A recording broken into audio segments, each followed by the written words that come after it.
Please అందరూ కొంచెం క్వైట్గా ఉండండి, ఎందుకంటే వీళ్ళు డైరెక్ట్గా చెప్తున్నారు కదా. సో వినాలంటే అందరూ కొంచెం సైలెంట్గా ఉండాలండి. So you can clearly understand the dialogue and what are the actions.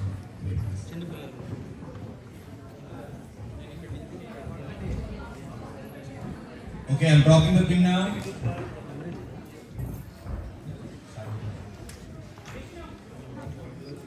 అందరికీ నమస్కారం మరియు ఉగాది శుభాకాంక్షలు. ఈరోజు మా మనబడి పిల్లలు మీకోసం ఒక నాటిక వేస్తున్నారు. ఈ నాటికలో చెప్పే కథ మీలో చాలా మందికి తెలిసే ఉంటుంది.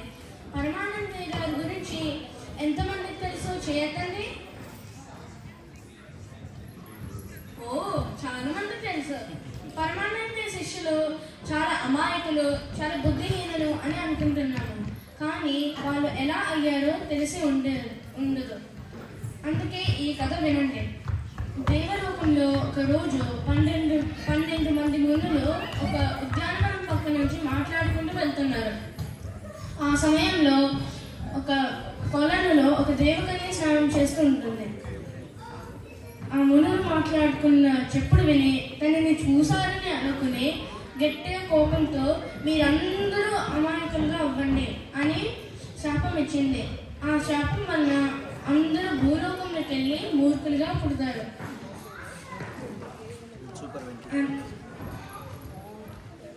ఒక పండితుడి దగ్గర శిష్యులుగా చేరుతారు. ఆ పండితుడే పరమానందయ్య గారు. పేరుకు తగ్గట్టుగా ఎప్పుడు ఆనందంగా ఓపికగా ఉండేవారు. శిష్యులు ఎంత బాధ కలిగించినా ఓపికగా భరించేవారు. శిష్యులు ఏ పని చేసినా చివరిలో మంచిగా జరిగేది. ఆయన శిష్యరికంలో శిష్యులు శాపం నుంచి విముక్తి పొందారు. నేను ముందు కథలోని 12 మంది మునులు అన్నారు. కానీ మన మనబడి పిల్లల్లో 10 మంది ఉంటారు. చూసి ఆనందించండి.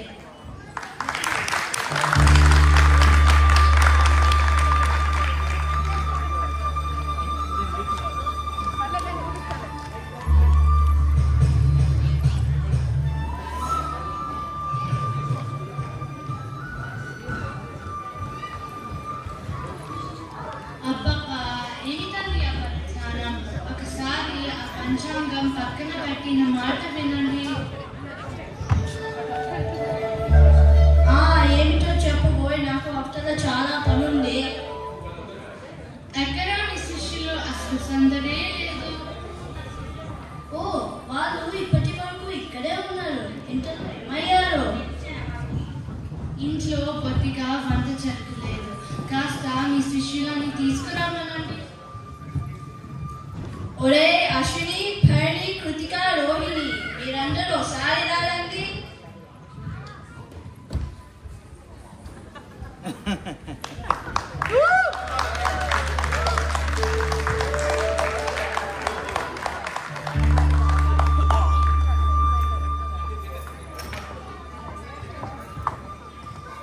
ఏరా, అందరూ చతన్నాలు తిన్నారా? ఓ, ఎప్పుడో తిన్నాం. అమ్మగారు ఆవకాయ కూడా పెట్టారు. ఆవకాయ ముక్క పెరుగు నుండి నంజుకుని తింటుంటే సొరగాయకి పెద్ద దూరంలో నచ్చుంది. మధ్యాహ్నానికి పిండి వంటలు చేసి పెడతాను. కాస్త అడవికి వెళ్ళి కొంచెం వంట చెరుకు తీసుకురండి. ఓ, అలాగే అమ్మగారు. పిండి వంట చేస్తారంటే ఇప్పుడే వెళ్ళి గోలలు కట్టలు తీసుకుని వస్తాం. పదండర్రా. ఒరే నాయనలారా, అడవికి వెళ్తున్నప్పుడు ఒక వాగు ఉంది. ఆ వాగు దాటేటప్పుడు ఒకరినొకరు కనిపెట్టుకుని దాటండి, సరేనా? ఓ, అలాగే గురువు గారు.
చూద్దాం.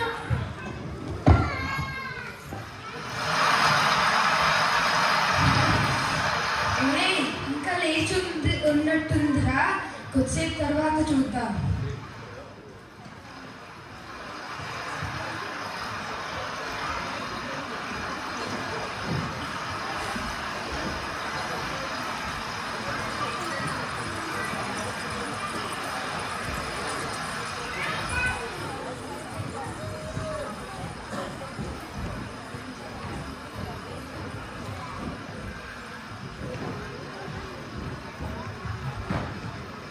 అమ్మయ్య, వాగు పడుతుంది. మనం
మనందరం ఒకరినొకరు కనిపెట్టుకొని ఉండాలని చెప్పారు కదా.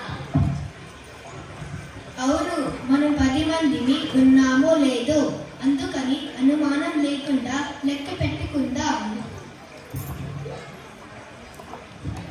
1 2 3 4 5 6 7 8 9 ఒకటి లేదురా.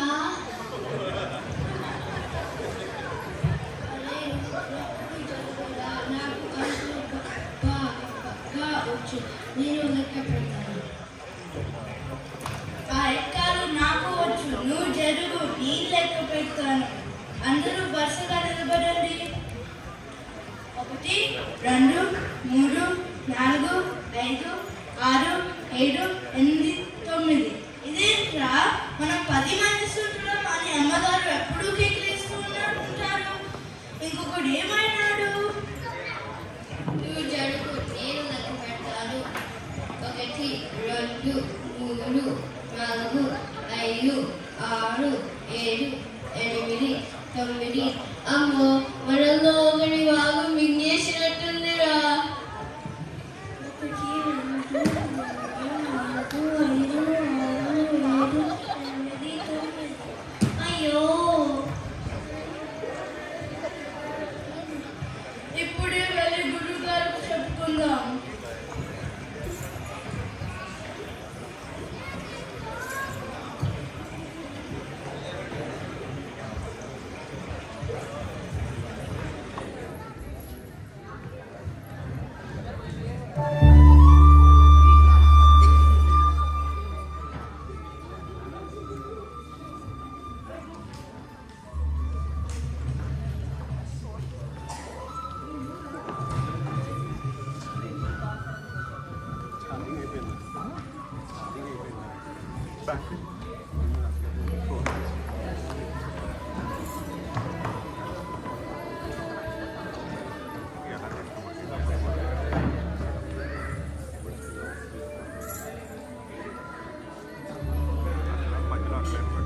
ఏమైందిరా, ఎందుకు అలా ఏడుస్తున్నారు?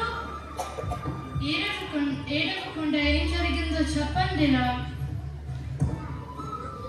గురువుగారు, మరేమో మేము కట్టెలు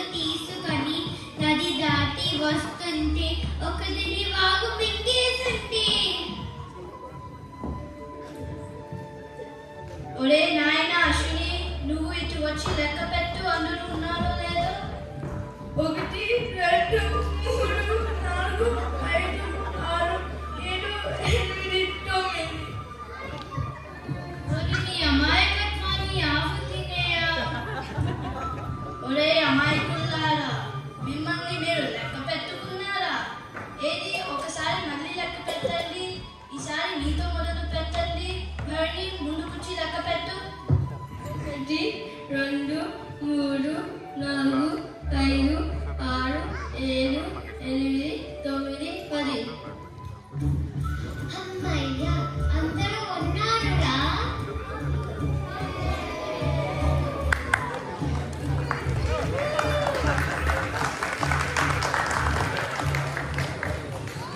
అమ్మగారు మేము వంట చేయడానికి తెచ్చాము కదా, మాకు పిండి వంటలు ఎప్పుడు చేసి పెడతారు?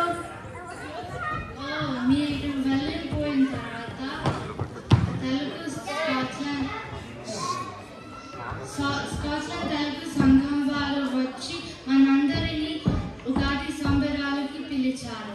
అక్కడికి వెళ్తే కార్యక్రమాలు చూడొచ్చు, పసందైన పిండి వంటలు కూడా తినచ్చు. అందుకని ఈ పూటకి వంట చేయలేదు. పదండి, మన